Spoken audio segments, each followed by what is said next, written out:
con el parto. El parto se hace en las mejores condiciones eh,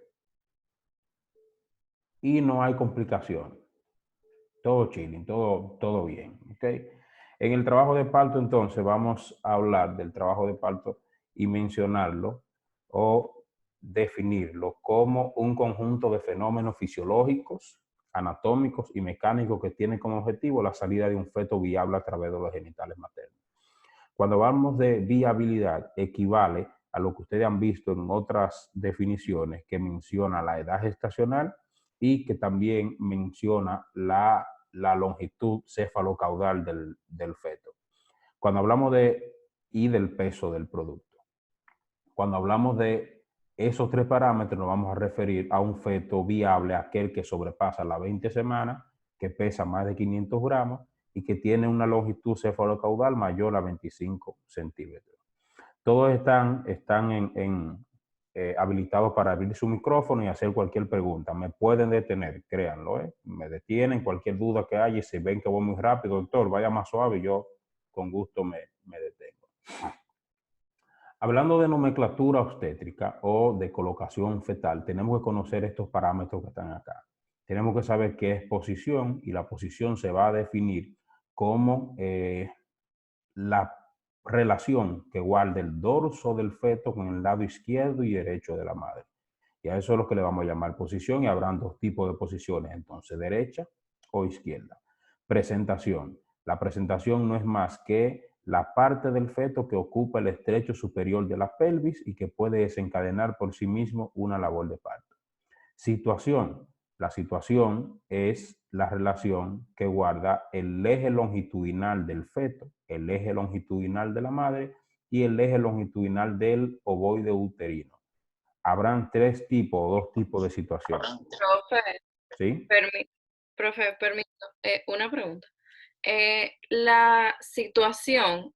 ¿es lo mismo que la estática? Porque hoy tuvimos como esta misma clase en el laboratorio y creo que dijeron como que era como no sé, pero mencionaron estática en vez de No, situación.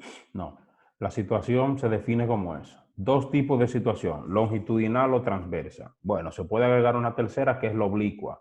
La oblicua es la que va de esta forma. El cursor se ve, ¿verdad? Ustedes pueden ver el cursor. Sí, sí. Ok, eso sería la oblicua. Entonces, situación es relación que guarda el feto, el útero y el eje longitudinal de la madre. En la Ah, presentación habrán dos tipos de presentación: presentación cefálica y presentación de nalgas o presentación pélvica. Entonces, hay otro dato, otro término que se llama actitud fetal. La actitud fetal es la relación que guardan los diferentes segmentos o partes fetales entre sí. Y la actitud normal fetal es de flexión. Mentón sobre el tórax, piernas o muslos sobre el abdomen, antepiernas sobre piernas. Es decir, por eso la persona, cuando adopte esta posición, le dice que está en posición fetal, porque la actitud fetal es normal, es esa, actitud de flexión. Cuando hablamos de colocación fetal también decimos que la disposición del feto con respecto a sí mismo, al útero y a la pelvis, y estos representan la base de la nomenclatura obstétrica. Existe una ley, que es la ley de Payot. La ley de Payot establecía que cuando un cuerpo, eso es lo que nos permite explicar por qué el feto tiene esa actitud. Es decir, cuál es la razón por la cual el feto adopta la actitud de flexión. Y se explica mediante esta ley que establece que cuando un cuerpo sólido, como el feto, de superficie lisa y resbaladiza, está contenido en otro de paredes deslizantes y poco angulosas como el útero, ¿verdad? Y animado de movimiento alternativo de contracción y relajación como hace el útero, al final el contenido tiende a adaptarse en su forma y dimensiones al continente. Eso yo lo explico con un zapato que nos queda pequeño, que al final nosotros terminamos encogiendo los dedos y el pie termina adaptándose al tamaño del zapato, ¿verdad? Pues eso ocurre en la colocación o en la actitud fetal. Para valorar esos conceptos en la práctica, en el feto, usamos las maniobras de Leopold. Las maniobras de Leopold son cuatro. y se numeran de esa misma forma, 1, 2, 3 y 4, primera, segunda, tercera y cuarta maniobra. Cada una tiene características específicas y cada uno se realiza de una manera diferente y cada una tiene una finalidad diferente. La primera maniobra, que como vemos aquí, se realiza con las dos manos, tiene como finalidad ubicar la parte del feto que ocupa el fondo uterino. Decimos que es una maniobra de presunción. Primera maniobra se hace de frente a la paciente, mirando la cara de la paciente, y esta maniobra busca qué parte del feto ocupa el fondo uterino. La segunda maniobra se hace también de frente a la paciente, deslizamos nuestras manos alrededor del abdomen de la madre y vamos a ubicar qué parte de la madre ocupa el dorso fetal. Y el dorso fetal lo vamos a palpar como una superficie lisa, dura, ¿verdad? En la espalda del bebé que estamos buscando. Entonces, dependiendo donde encontremos esto, pues decimos la posición del bebé, si tiene una posición derecha o una posición izquierda. Recuerden cuando hablamos de posición, ¿verdad? En la definición. Pues esta tiene como importancia que coincide con la frecuencia cardíaca fetal.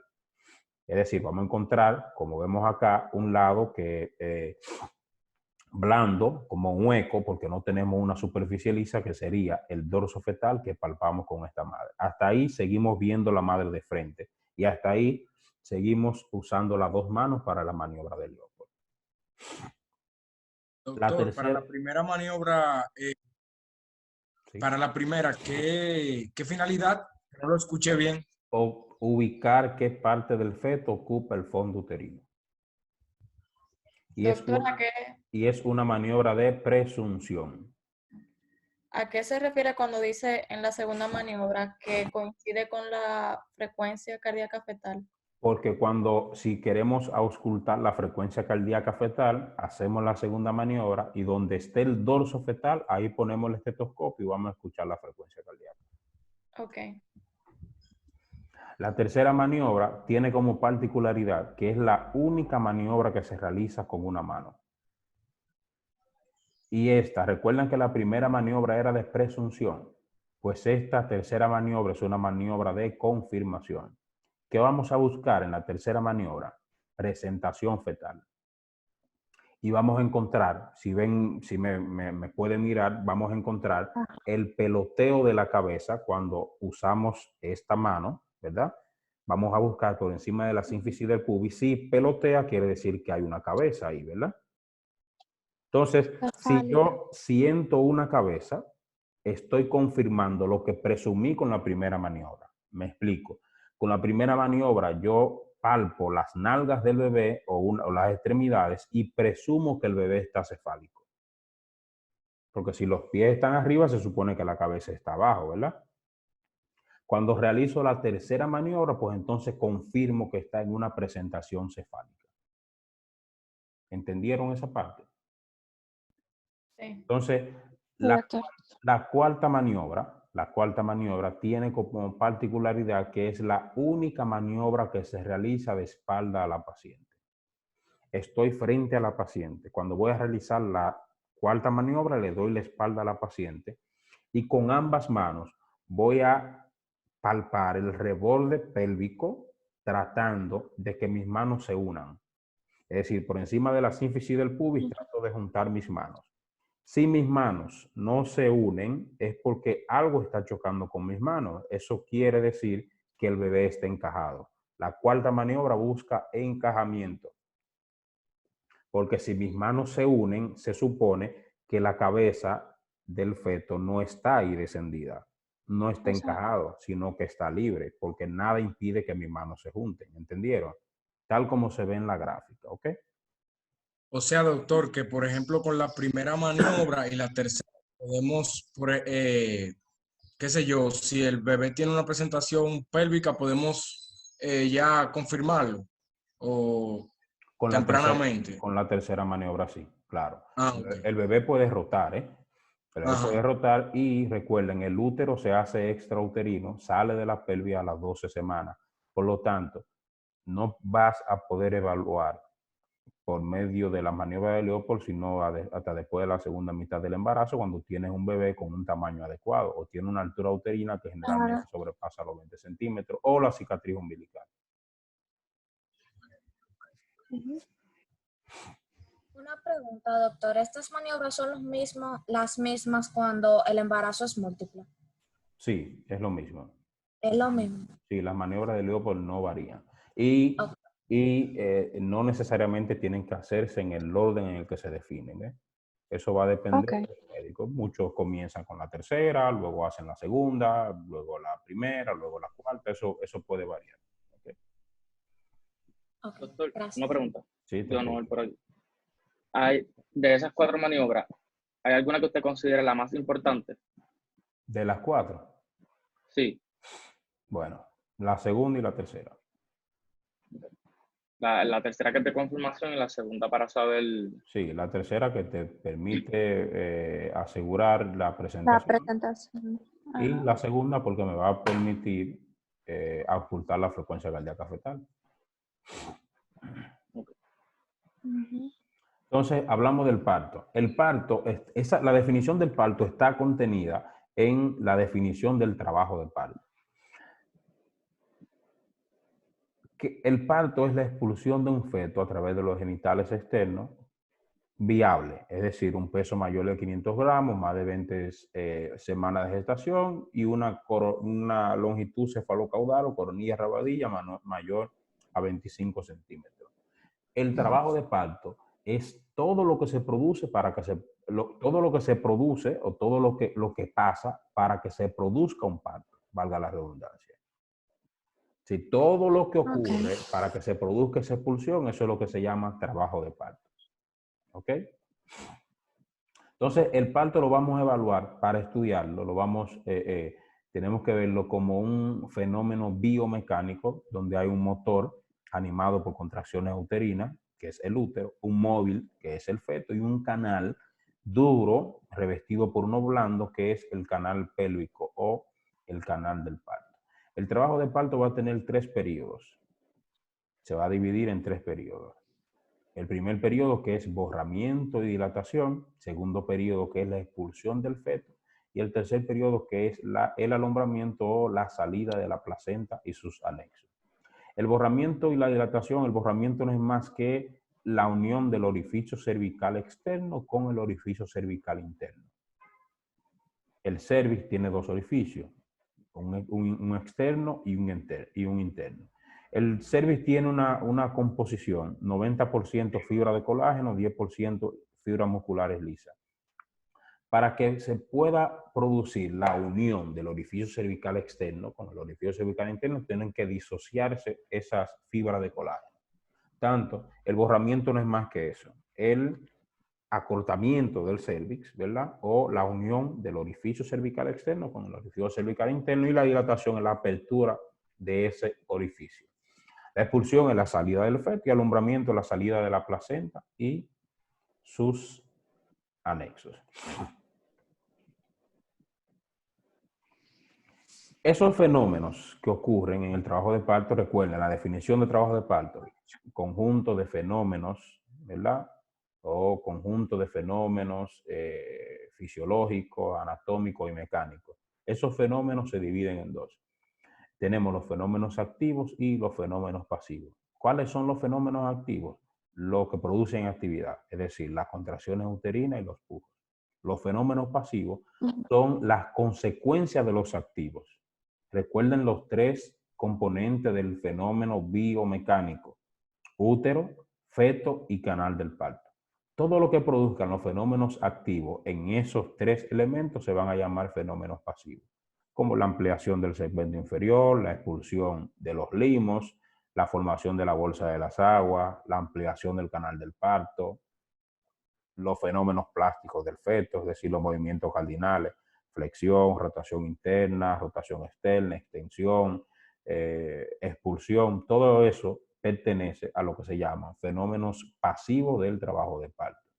Si vemos en esta gráfica, un cervix normal se ve de esta forma, entonces comienza a ablandarse, comienza a cortarse, es decir, a unirse, ¿no? Eso es lo que se llama borramiento y al final, después que se produce el borramiento, viene lo que se llama dilatación. ¿Me van siguiendo?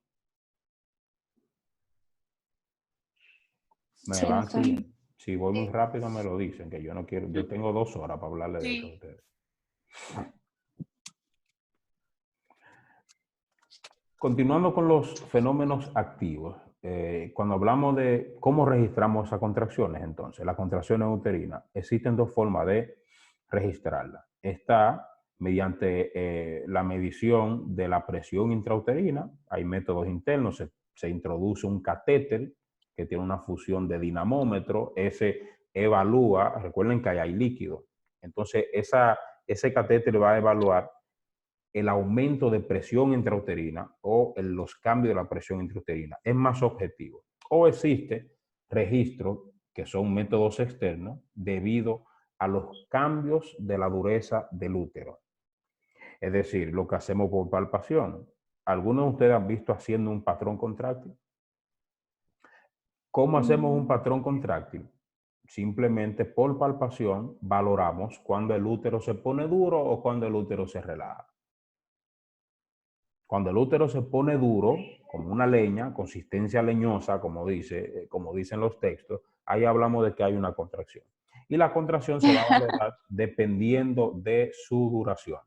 Es decir, podemos valorar o clasificar las contracciones uterinas en leves, moderadas y buenas.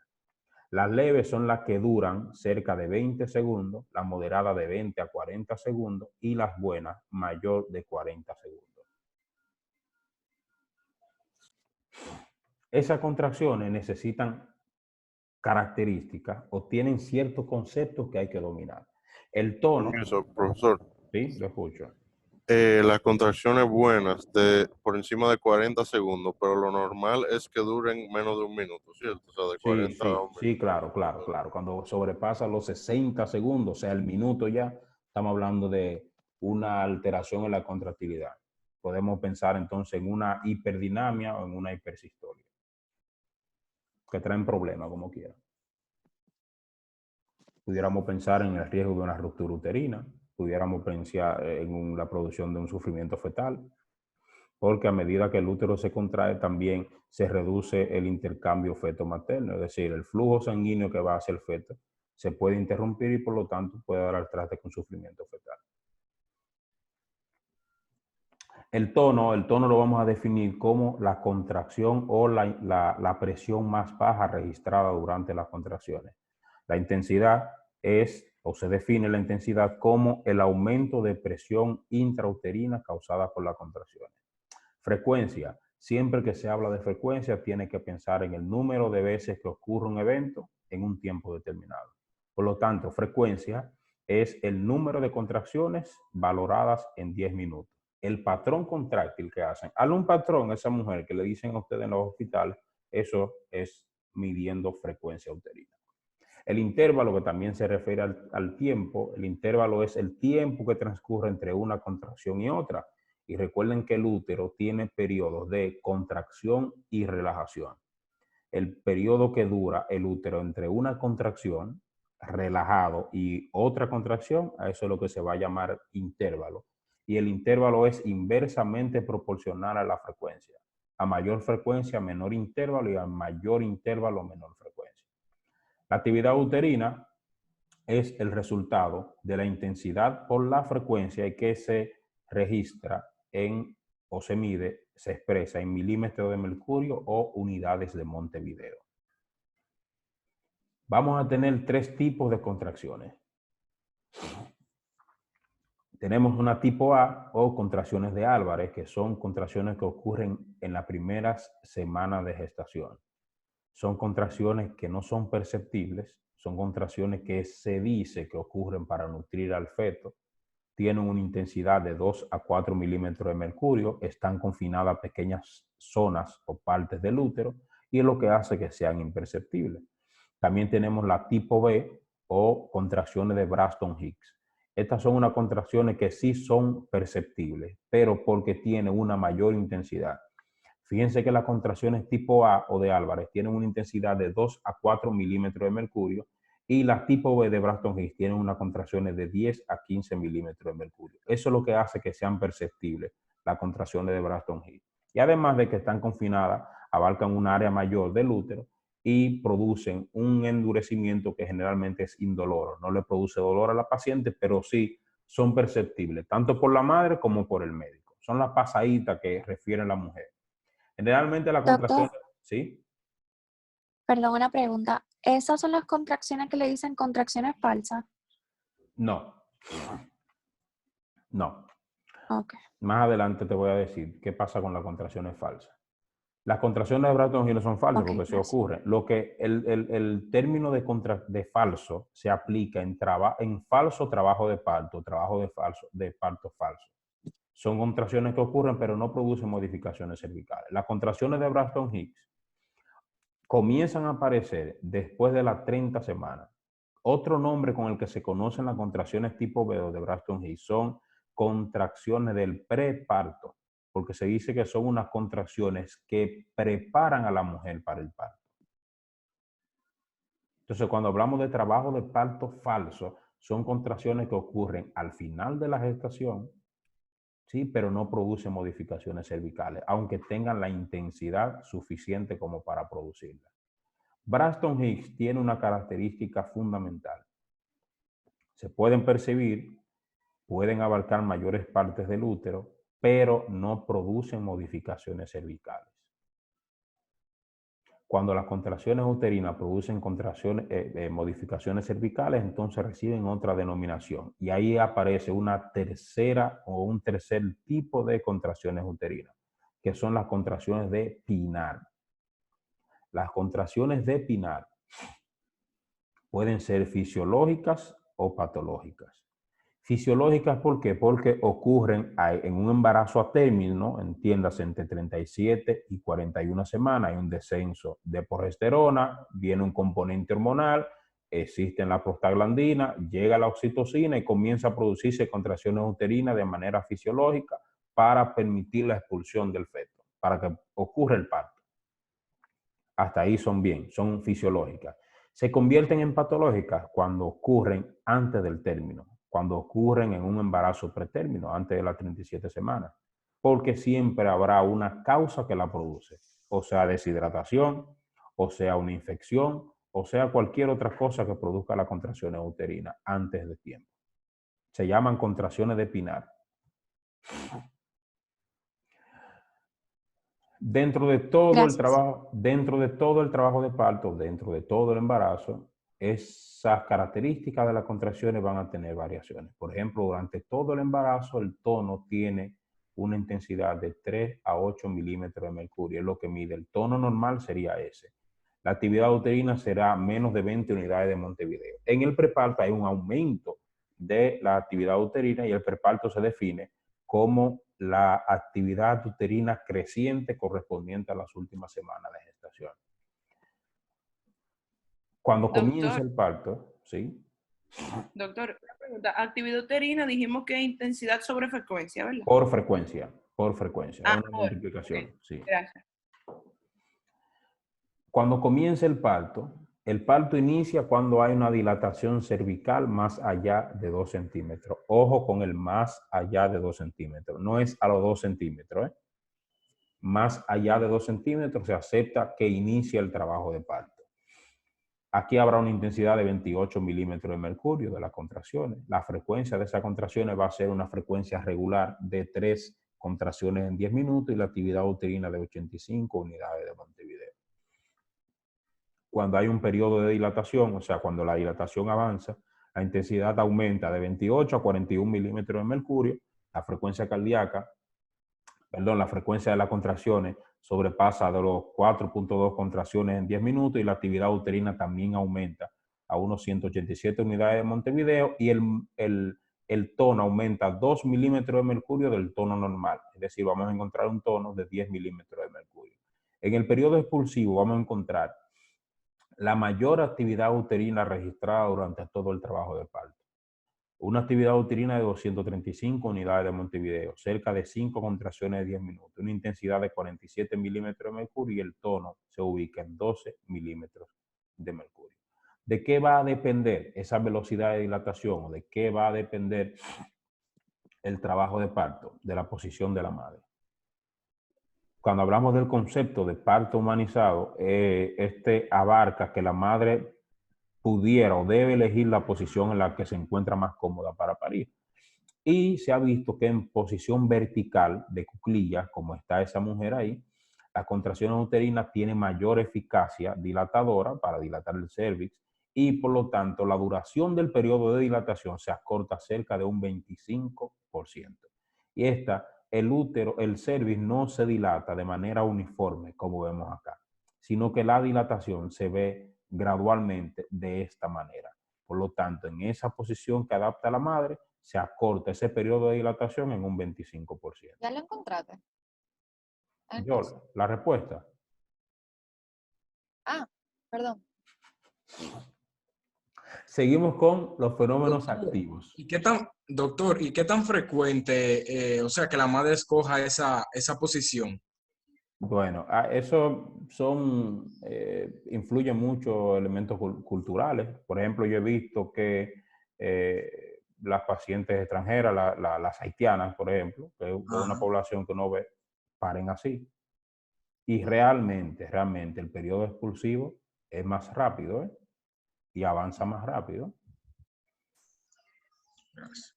Y culturalmente en ese país, la forma que más comúnmente se adopta para el trabajo de parto es esta, de cuclillas. Okay. Los pujos son otro de los fenómenos activos del trabajo de parto. Son fuertes contracciones de los músculos respiratorios. Pueden ser espontáneos o dirigidos, espontáneos que aparecen por sí solos. A medida que avanza la dilatación cervical, la madre adquiere ese deseo imperioso de pujar. Y los pujos dirigidos son los que dirige el médico o el examinador. Es ese estímulo que le damos a la madre, que pújalo, manténlo sostenido, puché, síguelo. Cuando la ayudamos a empujar, debido a la estimulación, pues esos son lo que se llaman pujos dirigidos. Miren, para que se produzcan las contracciones uterinas, las contracciones uterinas ocurren como si fuera una onda, ¿verdad? De hecho, se llama onda contráctil. Y se origina en unas partes del útero que se llaman marcapasos. Generalmente hay dos marcapasos y están ubicados en las partes superiores del útero, uno a cada lado de los cuernos, a cada lado de las trompas. Generalmente el derecho es más dominante que el izquierdo y a partir de ahí ocurre la propagación de la onda contráctil. Esa onda contráctil o esa contracción que sale de la parte superior del útero, de la zona que se llama marcapaso, viaja a una velocidad de 2 centímetros por segundo y tarda en abarcar todo el útero cerca de 15 segundos. Doctor, ¿qué importancia tiene eso? ¿Qué importancia? Que para que las contracciones uterinas produzcan modificaciones cervicales o produzcan dilatación cervical o expulsión del feto, tienen que cumplir con esas condiciones. Y mencionamos un término que se llama triple gradiente descendente. El triple gradiente descendente lo vamos a abarcar con 3 elementos: propagación, duración e intensidad. Propagación, duración, intensidad.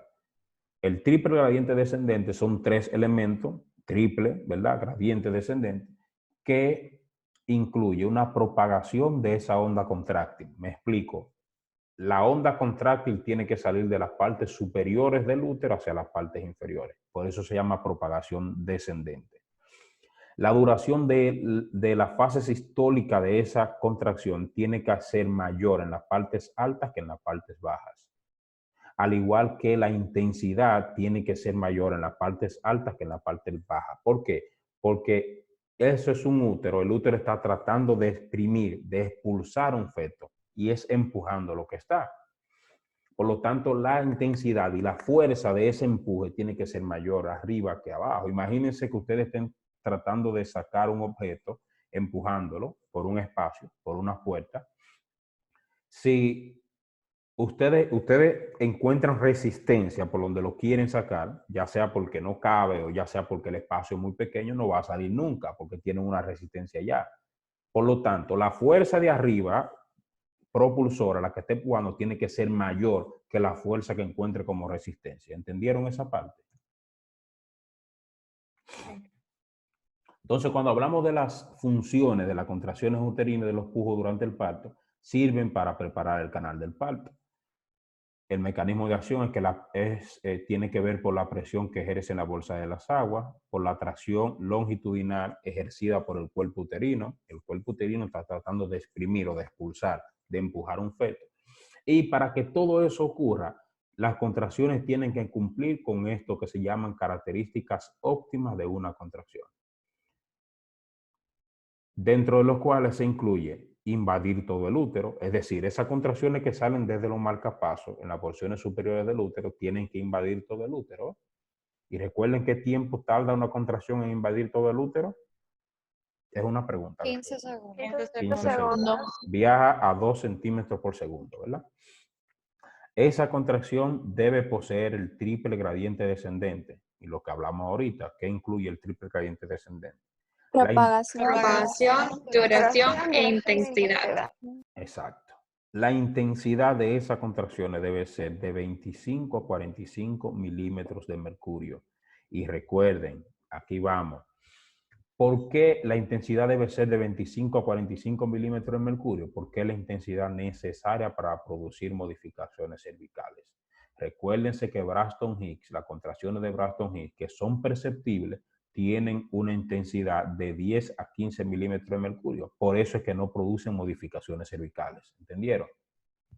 Entonces, el intervalo real o el intervalo adecuado debe ser de 2 a 4 minutos entre una contracción y otra. Eso permite que el útero tenga una relajación completa entre una contracción y otra. Porque recuerden que la frecuencia y el intervalo son inversamente proporcionales. Si se relaja mucho y tarda mucho, pues la frecuencia de las contracciones va a ser mayor o va a ser mayor y por lo tanto la dilatación no va a ser de la manera adecuada. Hablamos que para la propulsión del feto, este es el trabajo uterino que se necesita. El rol del útero en la propulsión es producir un movimiento de báscula, ¿no? Como si fuera de exprimir, tratando de expulsar el feto. Esto va a depender de la transmisión de la propulsión y del efecto que tenga la fuerza propulsora. Aquí hablamos, la frecuencia cardíaca fetal del feto puede variar durante todo el trabajo de parto. Tenemos lo que son oscilaciones, la frecuencia cardíaca fetal basal, que es el promedio de las subidas y las bajadas de la frecuencia cardíaca en los cambios que realiza. Tenemos lo que son los dips. Los dips es la caída transitoria de la frecuencia cardíaca fetal producida por las contracciones. Existen los dips tipo 1, que son dips fisiológicos, no representan ningún evento patológico, y los dips tipo 2 sí son dips de tipo patológico, y son los que nos dan generalmente el diagnóstico de un sufrimiento fetal. Hay dips variables que se deben a la compresión del cordón umbilical. Entramos a los fenómenos pasivos. Hablamos de los fenómenos activos. ¿Tienen alguna pregunta de aquí? Sí, No, doctor. No. Adelante. ¿No hay pregunta? Sí. Sí. Yo quiero saber bien la diferencia, distinguir entre el tono y la intensidad, que eso no lo entendí muy bien. Sí, el tono es disminución, presión más baja durante una contracción. Intensidad es el aumento de la presión causada por la contracción. Es decir, cuando el útero comienza a contraerse y tú sientes el endurecimiento de ese útero, ese acné o ese periodo de mayor endurecimiento del útero, eso sería la intensidad. El tono es cuando comienza a bajar esa intensidad. La presión más baja de esa contracción, a eso se le llama entonces tono. Doctor, yo no entendí qué eran los dips.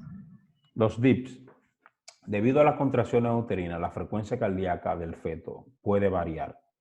Es decir, vamos a encontrar un feto que hace una frecuencia cardíaca de 150, 150, 152, 155 y de un momento a otro te baja a 130. Y vuelve y sigue. Recuerden que la frecuencia cardíaca normal es de 120 a 160 latidos por minuto. Entonces, esa caída transitoria de la frecuencia cardíaca fetal, eso es lo que se llama DIPS. Gracias. Con respecto a eso, usted dijo que estaba DIP 1, DIP 2 y variables. Cuando se Variable. dice DIP 1, ¿es que baja la frecuencia cardíaca a algo específico o que baja una vez? Sí, no, pueden variar. Puede variar la cantidad de veces que baja la frecuencia cardíaca. Lo único que los DIPS tipo 1 tienen una duración menor a 40 segundos. Ok. Menor a 20, 40 segundos. Pero los DIPS tipo 2 son de más duración y representan generalmente un evento patológico. Los DIPS variables son debido a compresiones del cordón umbilical. Del cordón, ajá. La cabeza del feto presiona el cordón umbilical y la frecuencia cardíaca comienza a bajar o comienza a descender. ¿Y cómo se diferencia? Porque son, son de larga duración. Larga duración. Ok, gracias. Entonces entramos a lo que son los fenómenos pasivos. Dentro de los fenómenos pasivos tenemos el desarrollo del segmento inferior. En el momento que se inicia el parto, el útero anatómicamente se divide en dos zonas, ¿verdad? Un cuerpo y un cuello, o el cervix. Ahora, en el momento que se inicia el parto, el útero se va a dividir en tres zonas. Una superior, que es el cuerpo, una intermedia, que es el segmento inferior, o que también se le llama istmo, antes de la mujer en paciente no grávida, y por debajo de esta está el cuello. Las dos últimas, dilatadas al final del parto, forman lo que se llama el canal de Brown o canal cérvico-segmentario. El segmento uterino o el segmento inferior es esa zona que está entre el cuerpo y el cuello que se le llama istmo. Es como una zona delgada, ¿verdad? Estrecha, que da el paso a la división del cuerpo y el cuello. Eso ahí es donde se forma el segmento uterino inferior. Las dimensiones de este se van a modificar cuando se encaja la presentación o cuando la dilatación es completa. Borramiento y dilatación del cuello. Aquí vamos a tener que el segmento uterino inferior termina de formarse con el inicio de la labor de parto o con la expulsión del feto. Pero inicia, ahí termina de formarse, pero comienza a formarse a partir de las 16 semanas de gestación. El borramiento y la dilatación, que son el primer periodo, ¿verdad?, del trabajo de parto, va a depender de una paciente primigesta o una paciente multípara. Esto no es más que una continuación natural de la formación del segmento inferior y se va ampliando por la inclusión del cervix, es decir, agregamos el cervix, ¿no? Fíjense aquí cómo se ve el espacio que va del orificio cervical externo al orificio cervical interno. Eso es lo que se llama el cervix y el cervix tiene una longitud normal que va de 2.5 a 4 centímetros. Eso es lo que mide el cervix normal. En una paciente multípara, el trabajo de parto dura menos o el proceso, el primer tiempo del trabajo de parto tiene menos duración porque en una paciente multípara el borramiento y la dilatación se producen de manera simultánea. Es decir, a medida que va acortándose el cervix también se va dilatando. En una paciente primigesta no. En una paciente primigesta primero hay un acortamiento del cervix y tiene una duración y luego comienza la dilatación del cervix que también va a tener otra duración. ¿Qué va a influir en la velocidad de la dilatación de ese cervix? La paridad de la paciente. Ya le acabo de decir que en una paciente múltiple la dilatación es más rápido. La posición de la madre, y recuerden que la posición vertical reduce un 25% el proceso de dilatación. La integridad de las membranas ovulares, si las membranas están rotas, también se reduce un 25% la duración del trabajo de parto, porque de esta manera la presentación fetal va a ejercer una fuerza directa sobre el cervix y sobre el canal del parto.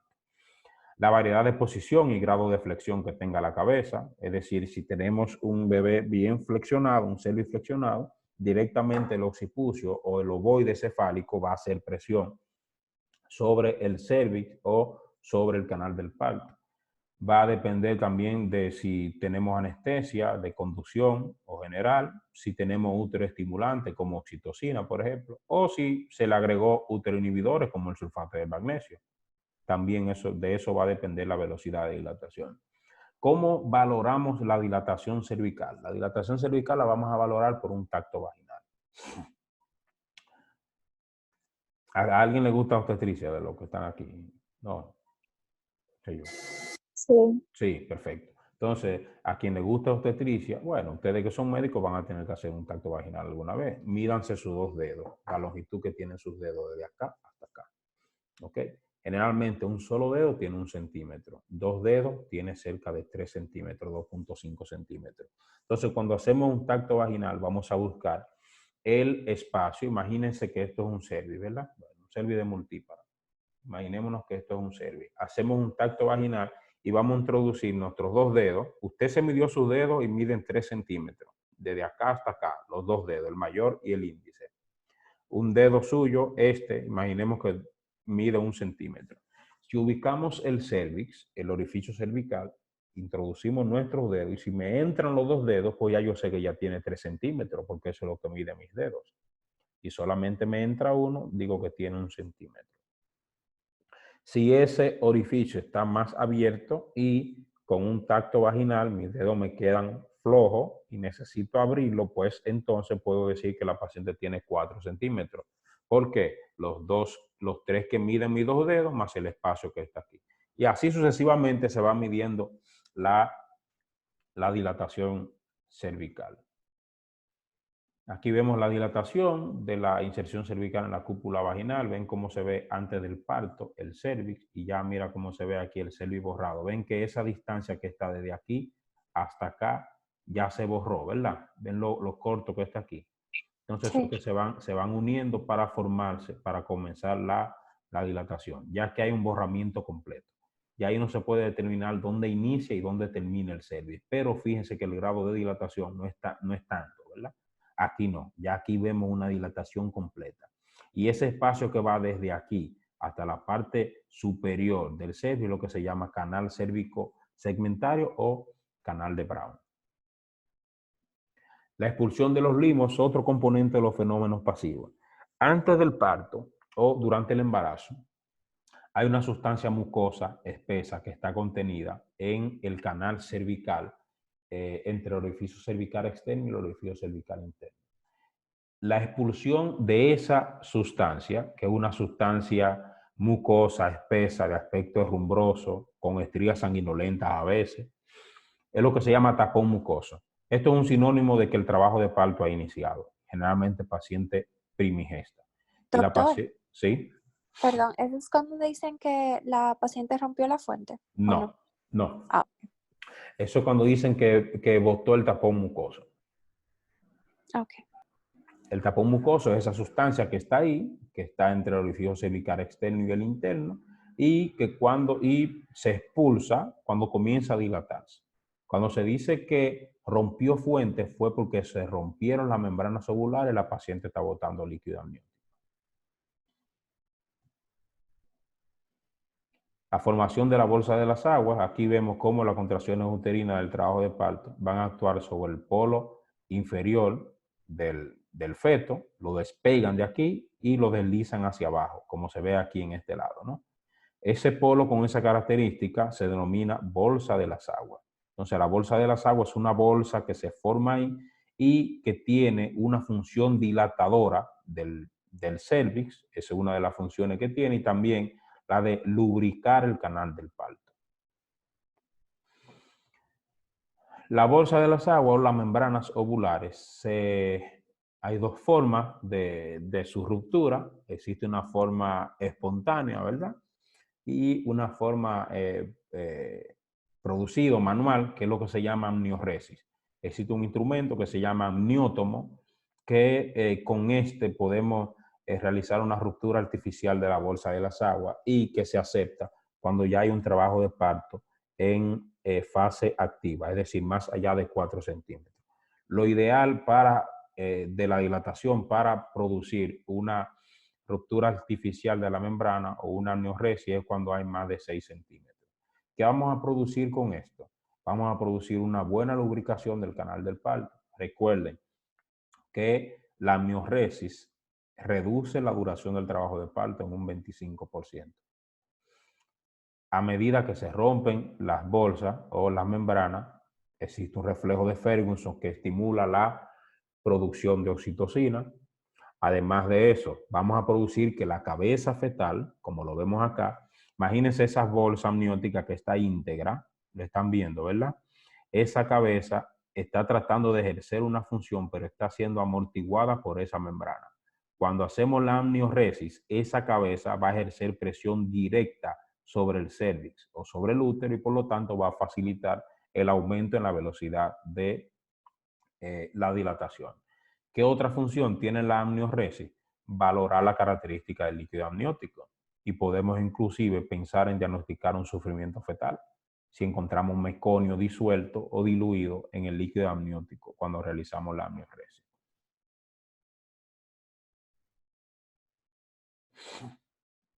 Podemos hablar de una ruptura prematura. Ahora, de manera espontánea, ¿cuándo sería lo ideal de que se produzca la ruptura de la bolsa? Cuando se completa la dilatación cervical. Hablamos de dilatación cervical completa cuando tenemos 10 centímetros de dilatación. ¿Ok?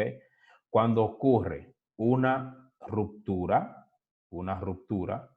antes de completarse los 10 centímetros de dilatación, hablamos que es una ruptura precoz.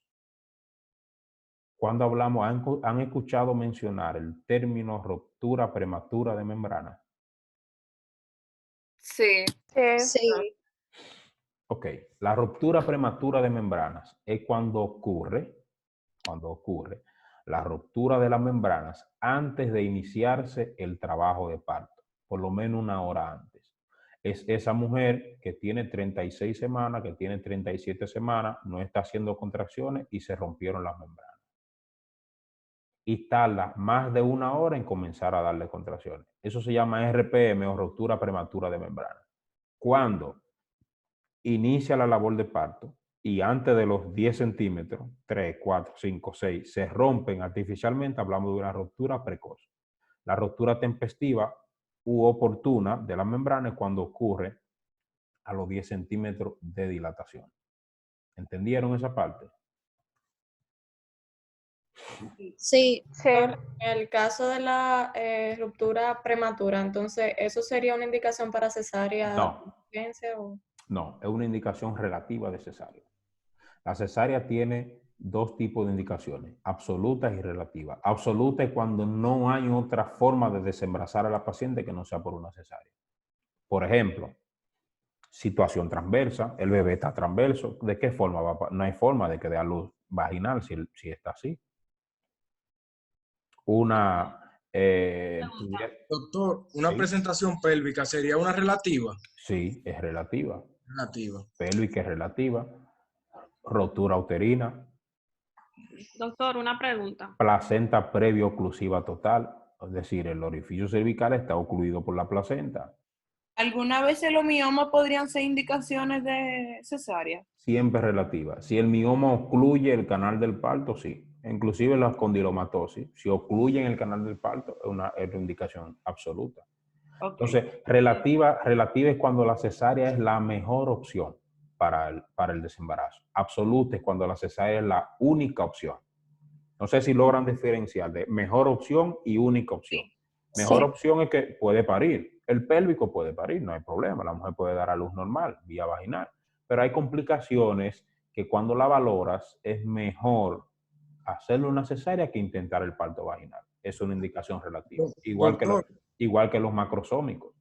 Y a veces, por ejemplo, para valorar la vía de parto, depende también de, digamos, el juicio del médico también. O sea, ¿cómo le digo? ¿Cómo? No, eso va a depender. No, o sea, no debería depender del juicio médico porque las indicaciones están ahí. Una desproporción cefalopélvica. La cabeza del bebé es muy grande y no cabe por el canal del parto. ¿De qué forma se le puede dar un parto vaginal? No hay manera. Y también las que son pélvicas, pero incompletas, me imagino también. Exacto, también. Es decir, hay un prolapso del cordón o un prolapso de un miembro, un bebé que se deflexionó. Ahí no hay manera, ahí no hay forma. Entonces, todas son relativas, siempre, porque, por ejemplo, macrosomía fetal, lo macrosómico, hay partos o hay fetos que una vez se realiza el parto que uno se da cuenta que son macrosómicos.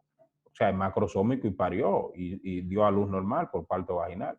Ahora, si antes de eso se valoran, sabemos que un bebé que pudiera ser una macrosomía, la madre diabética, tiene una altura uterina exagerada, la sonografía me da una estimación de un peso muy alto también, gracias, muy alto, pues pienso que es una macrosomía y para exponer ese bebé a los riesgos que conlleva dar parto vaginal a una macrosomía, decido hacerle cesárea.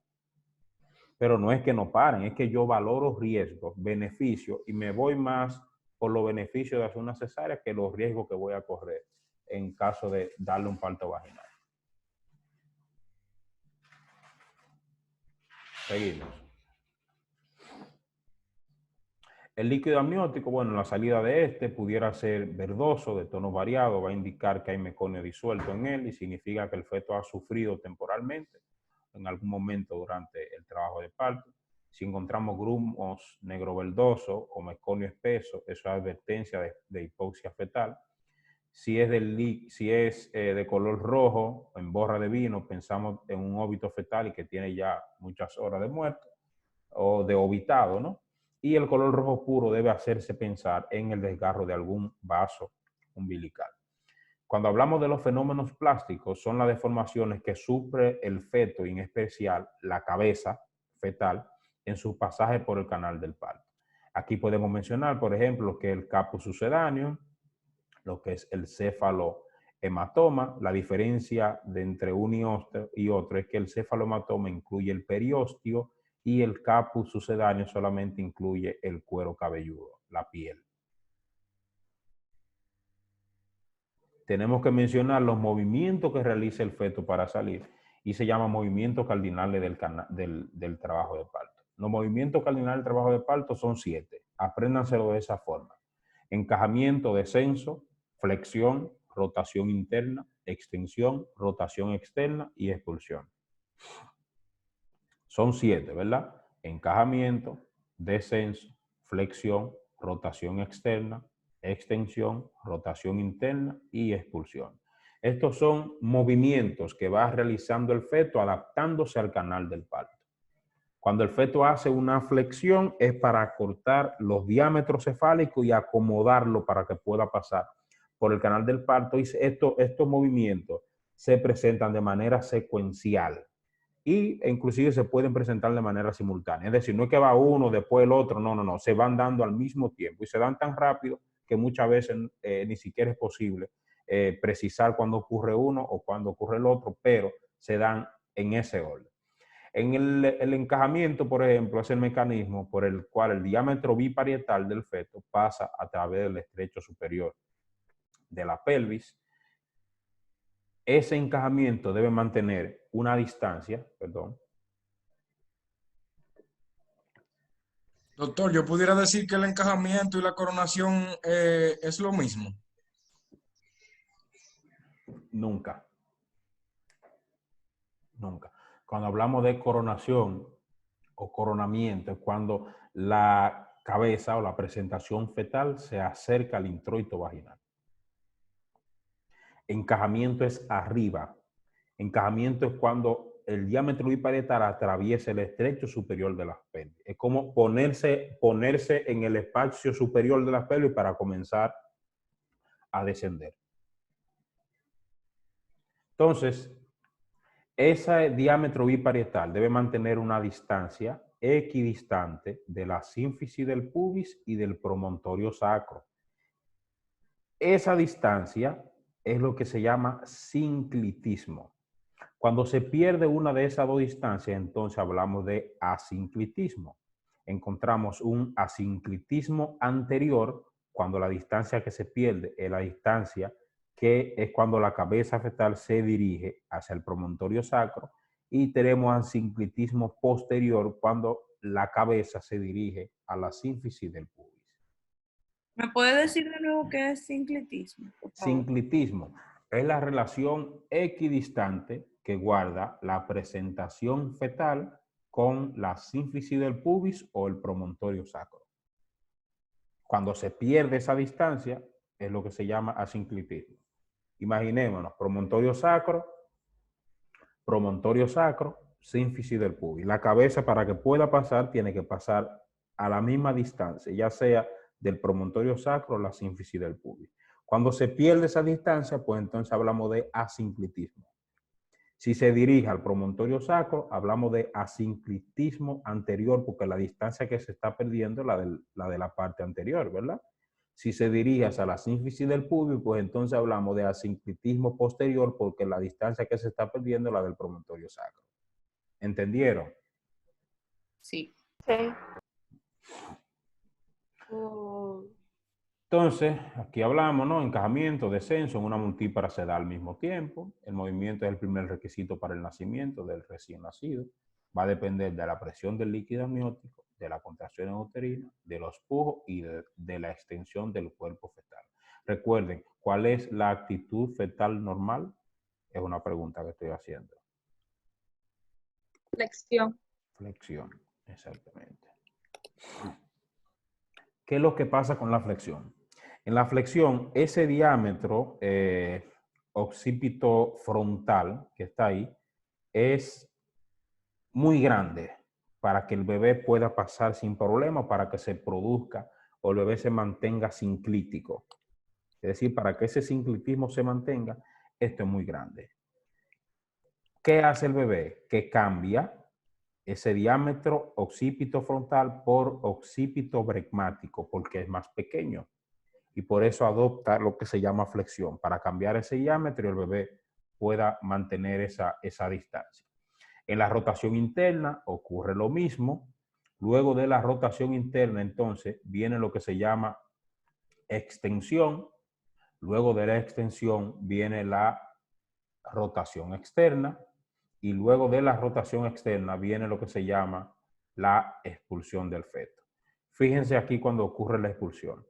El feto se coloca en una posición de que, recuerden, la pelvis tiene una excavación posterior, anatómicamente, recuerden una pelvis, excavación posterior.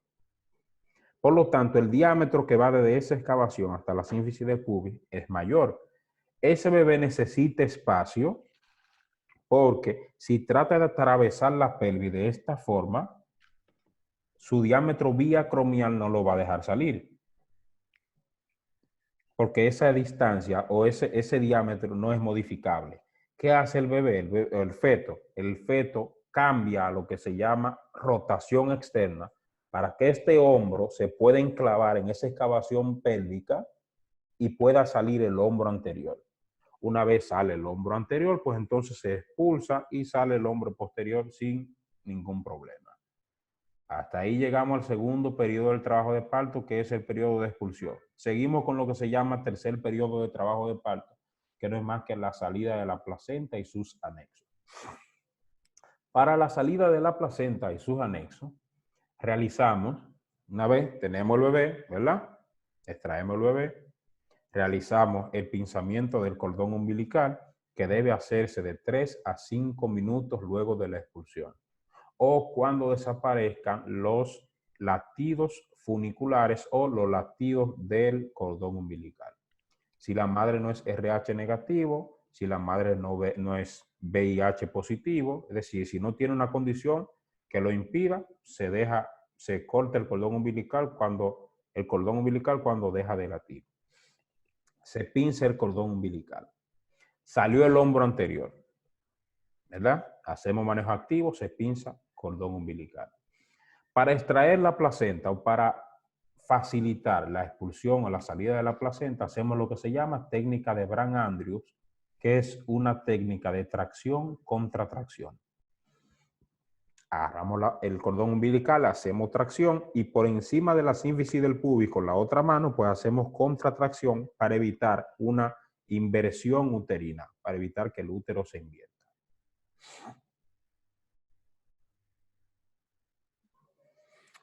Bueno, mencionarle la curva de Friedman. Emanuel Friedman fue un médico alemán que dijo, pero ven acá, en el trabajo de parto hay dilatación, hay tiempo, esto es física. Y él graficó el trabajo de parto y le llamó curva de Friedman. De acuerdo a la dilatación y al tiempo. La curva de Friedman, ustedes la han visto en los hospitales, es lo que se llama partograma. El partograma es una adaptación de la curva de Friedman.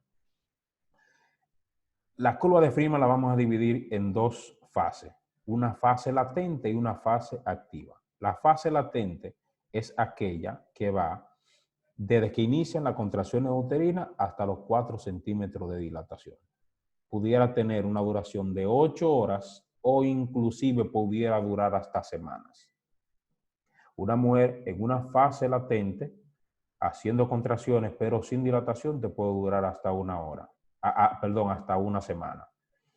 Siempre y cuando no te llegue a 4 centímetros, porque ya cuando llega a 4 centímetros, Friedman a esa fase, de ahí para allá, le llama fase activa del trabajo de parto. ¿Me explico? Ahí es que empieza la curva de alerta. Sí, ahí es cuando se llena el partograma, ahí es cuando se abre el partograma. ¿Recuerdan cuando yo le dije que inicia el trabajo de parto? Cuando se bota el tapón mucoso. No. Dilatación, dilatación. ¿Cuándo inicia el trabajo de parto? Se lo dije claro, ¿eh? Después de 2 centímetros. Más allá de 2 Más centímetros. allá de 2. A los 4 centímetros decimos que estamos frente a una franca labor de parto. Esa no se detiene. Ahí es cuando debería ingresarse la paciente. Entonces, a eso es lo que se llama fase activa, porque la actividad uterina va a ir de manera creciente. Ahí no te va a durar la mujer 8 horas, 12 horas, una semana. No, no, no. Eso es fase latente. Siempre y cuando la paciente no llega a 4 centímetros, pues estamos en una fase latente todavía. Ahora, cuando pasamos a la fase activa, esta la vamos a dividir en una fase de aceleración que va a ir desde los 4 hasta los 6 centímetros, una fase de máxima pendiente que va de los 6 a los 8 centímetros y una fase de desaceleración que va de 8 a 10 centímetros. La mujer generalmente dilata 1 centímetro por hora. Se acepta universalmente que una mujer dilata 1 centímetro por hora. Se han visto variaciones dependiendo si la paciente es primigesta o es multípara. Si es primigesta, dilata 1.2 centímetros por hora. Si es multípara, dilata 1.5 centímetros por hora. Y otra de las explicaciones también que dan de por qué el trabajo de parto dura menos en una paciente multípara. Aquí podemos ver, ¿no? Eso ya de acuerdo al descenso de la presentación también, al encajamiento. Doctor, permiso. Sí. Una de nuestras compañeras tiene una pregunta por el chat, que parece que su micrófono no funciona. Ella le escribe por ahí. Déjame ver.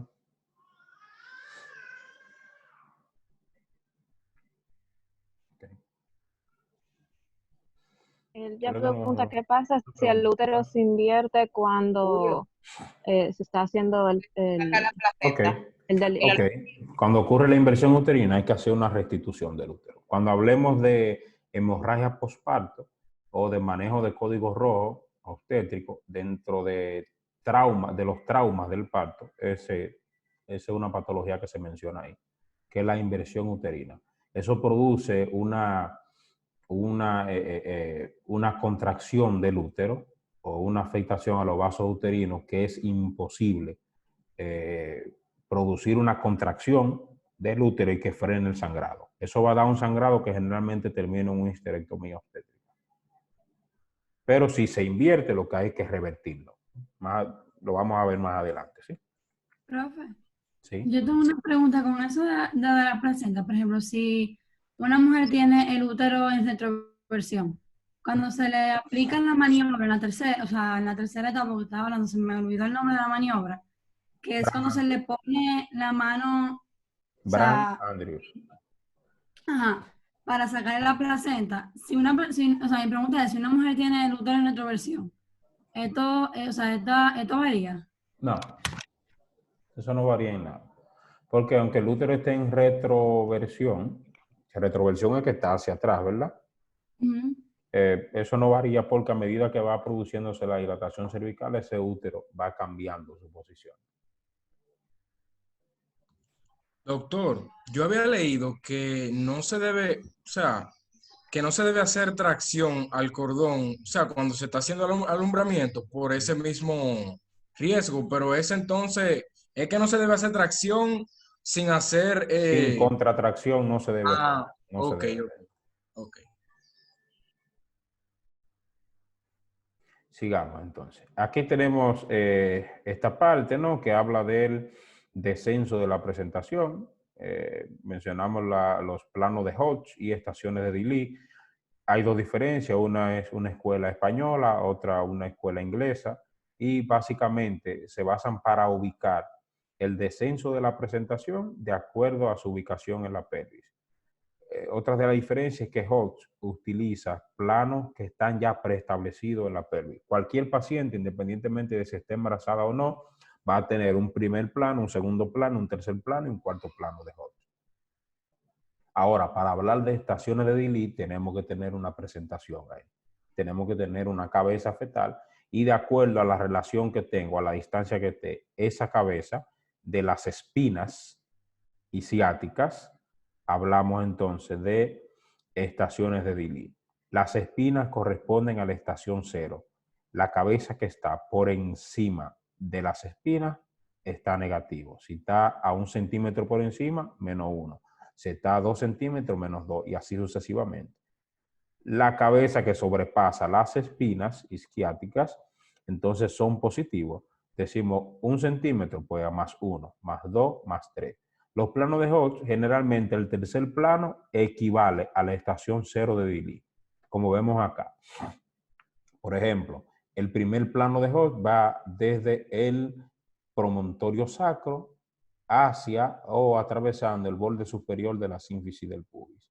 El segundo plano de Hodge va desde la tercera vértebra sacra hasta el borde inferior de la sínfisis del pubis. El tercer plano de Hodge va desde la tercera vértebra sacra, pero atravesando las espinas. Y el cuarto plano de Hodge va desde el coxis y trazando una línea imaginaria que se pierde en el espacio. Eso está preestablecido en una mujer. De ahí, cuando hacemos un tacto, decimos, bueno, está a 3 de Dilley. O está, está en el tercer plano de Hodge. O podemos hacer también, cuando hacemos un tacto, hablamos de estaciones de Dilley, palpo las espinas y veo que la cabeza está a 2 centímetros por encima de las espinas, pues digo que está a -2 de Dilley. Generalmente las pacientes se pasan a expulsivo cuando están a +2 de Dilley, que coincide con la coronación o coronamiento, como mencionó el doctor ahorita. Y ahí se le ve la cabecita al bebé. Y el bebé está la cabeza bordeada por el introito vaginal. Existen dos formas de alumbramiento o de separación de la placenta. Está el mecanismo de Bode-Loch-Schulze, ocurre en un 80%, y el mecanismo de Bode-Loch-Duncan. Esto se diferencia uno del otro, que el de Bode-Loch-Schulze, el desprendimiento se inicia en la parte media de la superficie, placentaria, y se va despegando desde la parte media hacia la superficie. Y generalmente aquí vamos a encontrar la cara fetal de la placenta. Me explico. Bode-Loch-Schulze, el desprendimiento comienza en el centro de la placenta y va dirigiéndose hacia afuera. Déjame hacerlo y va dirigiéndose hacia afuera, por lo tanto vamos a encontrar la cara fetal de la placenta, para que ustedes me entiendan. Eso es una placenta, ¿verdad? Eso es una placenta, vamos a imaginar. La cara fetal de la placenta es donde están los cotiledones placentarios, es lo que está pegado al útero. Eso se llama cara materna. La cara fetal es donde está la inserción del cordón umbilical porque está en relación con el feto, ¿verdad? Entonces, cuando ocurre el expulsivo y va a ocurrir el alumbramiento, la placenta va despegándose desde el centro hacia la periferia y cuando va saliendo nos vamos a encontrar con la cara fetal de la placenta. No es lo mismo a que comienza a desprenderse desde la periferia hacia el centro y a medida que vaya saliendo entonces, pues se va a ir volteando como si fuera un guante y nos vamos a encontrar con la cara materna. La cara materna está representada por los cotiledones placentarios. La cara fetal está representada por la inserción del cordón umbilical. ¿Entendieron? Sí. Sí. Perfecto. Si la placenta no se ha desprendido entre 30 o 40 minutos, pues entonces se considera una placenta retenida. Tras ese tiempo se debe realizar maniobras para que salga la placenta. ¿Por qué? Porque mientras más tarda la placenta en salir, pues mayor posibilidad de una hemorragia postparto. Podemos realizar masaje uterino, podemos realizar administración de oxitocina o podemos realizar la maniobra de Credé, que no es más que la separación manual de la placenta. Déjenme hacer una acotación aquí. Perdón. El Bode-Lock-Chulson, ¿verdad? Cuando sale la placenta, va a salir desde el centro a la periferia, nos encontramos con la cara fetal de la placenta. En el Bode-Lock-Duncan nos encontramos con la cara materna. Para que no se me vayan a confundir, porque el que se confundió fui yo. Sale la placenta desde el centro a la periferia, pues nos encontramos con la cara fetal. Eso es Bode-Lock-Chulson. Sale la placenta desde la periferia hacia el centro, pues nos vamos a encontrar que se voltea la placenta y nos encontramos con la cara materna. Sí, seguimos aquí con esto, ¿no? El manejo activo del tercer periodo de trabajo de parto es algo indispensable para disminuir la hemorragia postparto y la atonía uterina. Se ha visto que la principal causa de sangrado o hemorragia postparto es la atonía uterina. Entonces, la OMS creó el manejo activo del tercer periodo del trabajo de parto para tratar de reducir eso. ¿En qué consiste? Consiste, antes de la duración del tercer periodo, usando el manejo activo, dice que las placentas se desprenden generalmente en 6 minutos. El tiempo mínimo para desprenderse una placenta, para que salga una placenta, perdón, para que se produzca el alumbramiento, son 2 minutos. Cuando pasa más de 18 minutos es un riesgo significativo de hemorragia postparto, y cuando pasa más de 30 minutos en producirse el alumbramiento, el riesgo de hemorragia postparto es 6 veces mayor. Por eso, la importancia de reducir ese periodo de alumbramiento. ¿Cómo lo hacemos entonces? 3 pasos, lo que se llama manejo activo. El manejo activo consiste en administrar 10 unidades de oxitocina intramusculares cuando sale el hombro anterior del feto. Recuerdan cuando presentamos el proceso de expulsión, ¿verdad? El periodo de expulsión. El hombro anterior sale automáticamente. Enfermera, manejo activo. O a quien esté ahí. Manejo activo. Ya sabe que tiene que administrarle 10 unidades de oxitocina intramuscular. Extraemos el feto, ¿verdad? Claro está. Si sabemos que es un feto único. Si es gemelar, tiene que hacer después que salga el segundo gemelar, ¿verdad? Entonces, sale el hombro anterior, 10 unidades de oxitocina, esperamos el cese de los latidos funiculares, cortamos el cordón umbilical y realizamos tracción contra tracción del cordón umbilical. Luego de ahí el tercer paso es masaje uterino inmediato desde que sale la placenta. Si esa placenta salió completa, tan pronto sale la placenta, la verificamos. Chequeamos que los cotiledones, que la torta placentaria está completa. Si eso está completo, no hay necesidad de meter la mano a revisar, porque me imagino que muchos de ustedes han visto eso, ¿verdad? Que hacen un parto e inclusive hay algunos que agarran una gasa y comienzan y le entran esos dedos al útero. Eso no es adecuado, eso no es lo indicado, eso no se debe hacer. Ahora, usted revisó su placenta, vio que su torta placentaria, su cara materna, está interrumpida porque quedaron algunos cotiledones. Otra de las causas de la hemorragia postparto es la retención de resto placentario, retención de tejido placentario. Ahí sí introducimos nuestra mano para hacer una revisión manual de la cavidad uterina. Doctor, ¿sí? ¿Alguna literatura inicia el manejo activo, por ejemplo, o sea, después que sale el hombro posterior? ¿Está bien también esa? ¿No? Hombro anterior.